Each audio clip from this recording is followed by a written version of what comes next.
Emily works at a clothing shop in a busy shopping district in Tokyo.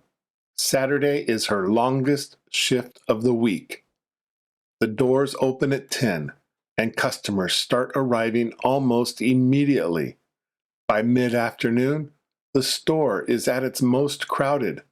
People pull things from the folded tables and put them back in the wrong place. Sizes get mixed. A medium ends up with the larges. A jacket ends up on the blouse rack.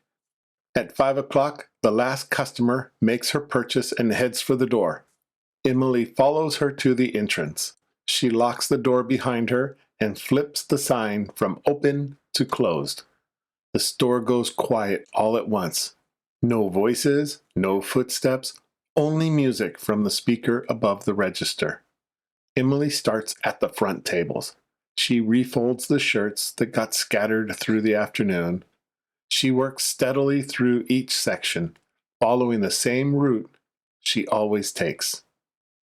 Some pieces have drifted. A large folded in with the smalls, a jacket left on the blouse rack.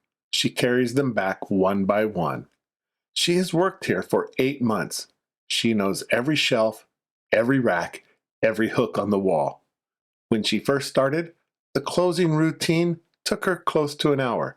Now she gets through it in under 40 minutes. She reaches the jacket rack near the back corner.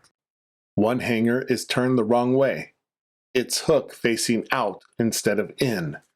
She turns it around without stopping to think. The store is locked. She's the only one left. Nobody is coming in tonight. She turns it around anyway. She goes through the fitting rooms one by one. Customers often leave hangers on the hooks inside the cubicles. She collects them and carries them back to the floor rack. Then she presses the switch for the fitting room lights. The back corridor goes dark. Without the overhead lights, the store sounds different, softer somehow. She goes to the register and opens the cash drawer. She counts the days total and enters it in the log. Her manager finished and left about an hour ago. Emily is the only person still in the store. She goes to the back room and gets her bag from her locker. She puts her coat on over her uniform. Then she walks through the store one final time. She turns off the lights as she goes, working from the back of the store toward the front. The rear section goes dark first, then the center fixtures. She turns off the last switch by the door. The only light still on is the window display, facing out into the mall. The store looks different in the dark, quieter, and somehow bigger without the lights.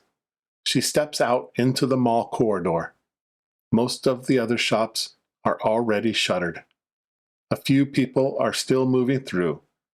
A couple heading toward the car park, a cleaner with a cart. She pulls the door closed behind her and locks it. She holds the handle for a moment, then lets go. She starts walking toward the main exit. Her feet are tired. Her shoulders are tired. But it's the right kind of tired for a Saturday. Tomorrow is her day off.